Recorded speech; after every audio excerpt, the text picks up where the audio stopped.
And good morning to you. A little late this morning trying to get audio working. Hopefully it's all set and done now. Might be one of those things we just have a pirate type of day. Today our early coffee is wrapped up in Boston, Mass. Kind of home of the American Revolution. So today, as you can see in the back, we've hoisted the pirate flag. Avast, ye scallywags! And we're going to talk about one of the attacks that we see in the world today. So if you're using the Google Chrome browser, which a lot of people are, you may need to know about the 500 or so extensions that Chrome has just removed from the store because they were stealing data. So join us this morning, find out what was going on with these extensions, how they were found, and what you can do about it.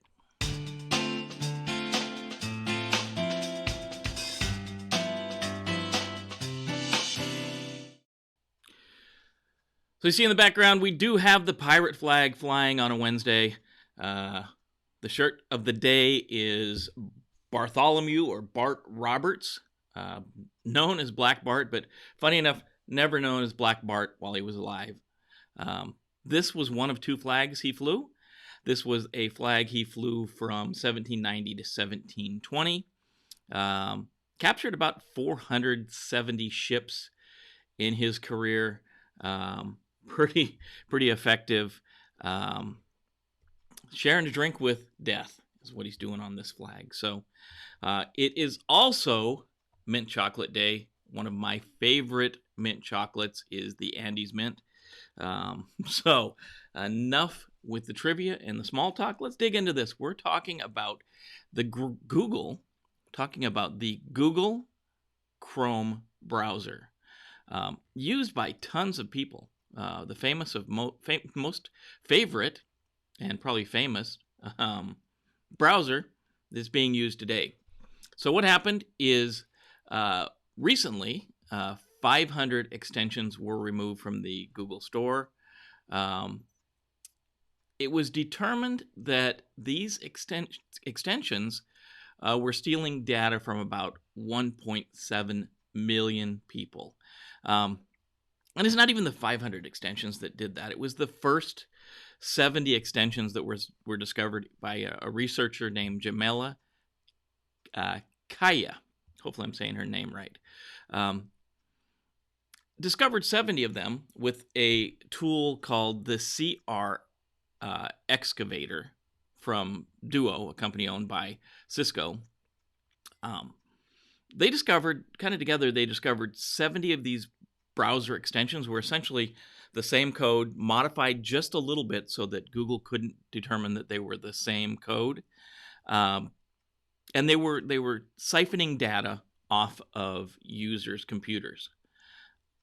Once this was brought to Google's attention, the company Google and the team here found another 430 or so more extensions that were kind of the same thing, and they removed all of them from the Google Store this month.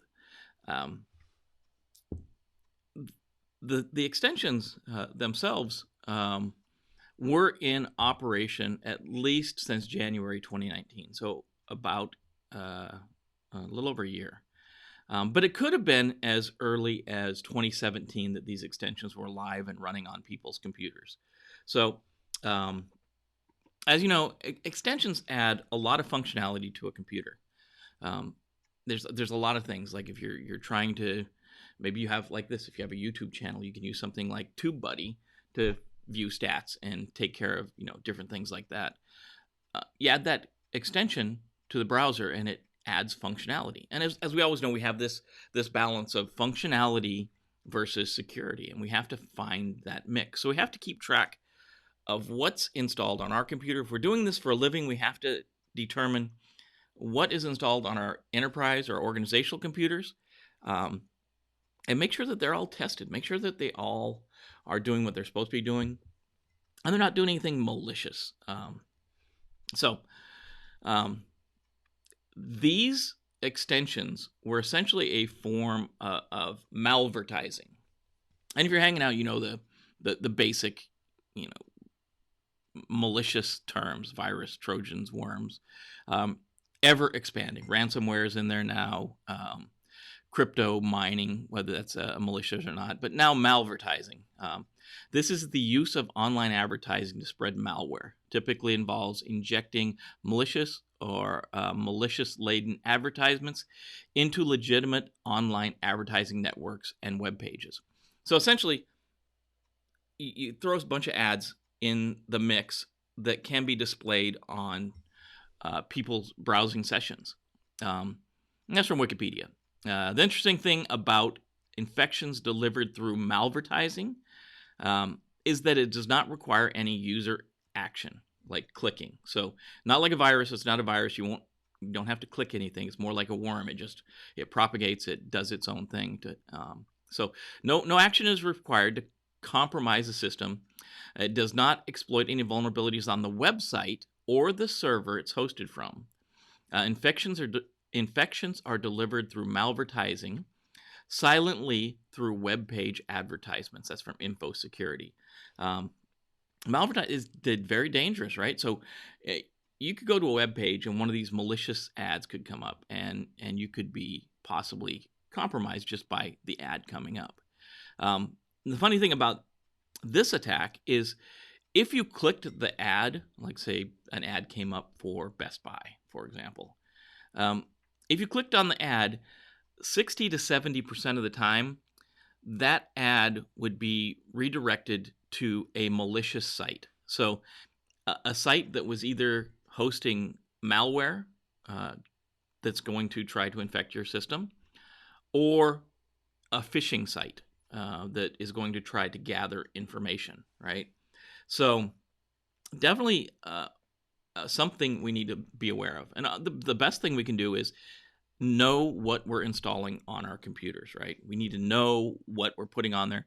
If we're working on at an enterprise level, even a small organization, a small office of 5 to 10 people, make sure that we're keeping track of what we're allowing to be installed, not only as full-on applications on our systems, but also as these browser extensions.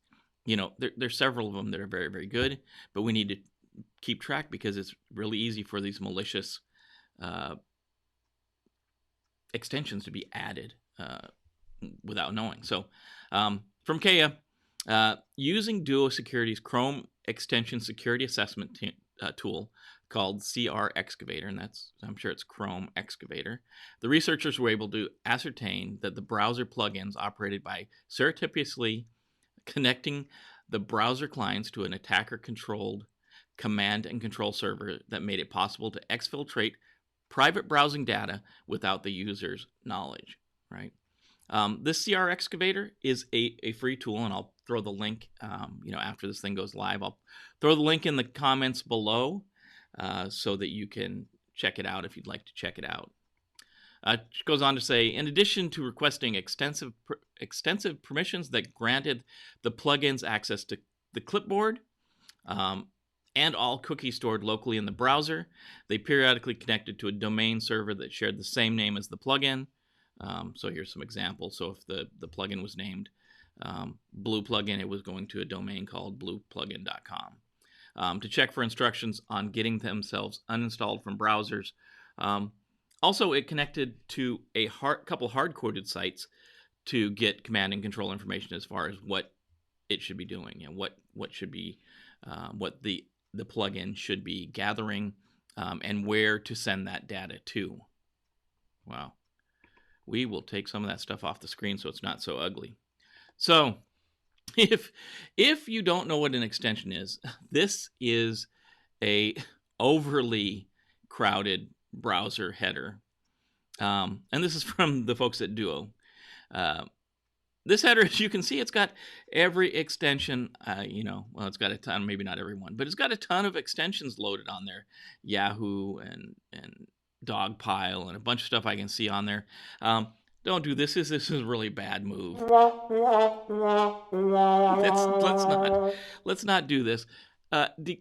Keep track of what's on your browser, on your family's browser, on your organizational browsers if you're responsible for security. Um, you know, Google changed the way they did things in October 2019 to require that these extensions only get the least amount of data they need from what they're doing on your web browser, but it's still possible for folks to do malicious stuff with these extensions. Like any application, like anything you add to your computer, it's increasing attack surface. It's making it easier for the bad guy to do things. So keep your stuff limited to the stuff you really need. Um, you know, lock these things down. So that's the rundown for the day. That's the Google Chrome extensions you should be worried about. Duo has a full link on their website of these 500 extensions that should be gone, should not be installed on your system. I'll throw a link in the description down below to the Duo site so you can go out there and look at this extensive list of the extensions that were removed. They should be gone. Make sure they're not on your system still, and let's have a safe day. So, as always, I'm Jim. Please join us every morning at the early hour of 7 a.m. on the East Coast. Much easier as you move west. Much earlier as you move west. Maybe not easier. Much earlier as you move west. But join us every day. Hit the bell. You'll know when we're going live. You'll know when we put new content out. Like the channel. We'd love to hear the comments from y'all. So hit us up. Throw some comments down below. If you're on early in the morning, I see a couple people are on early in the morning. Let us know. Throw some comments. We'll handle live. We can handle live comments. So if you throw something up live chat, we'd love to talk with you. So until tomorrow, be safe out there and have a great day.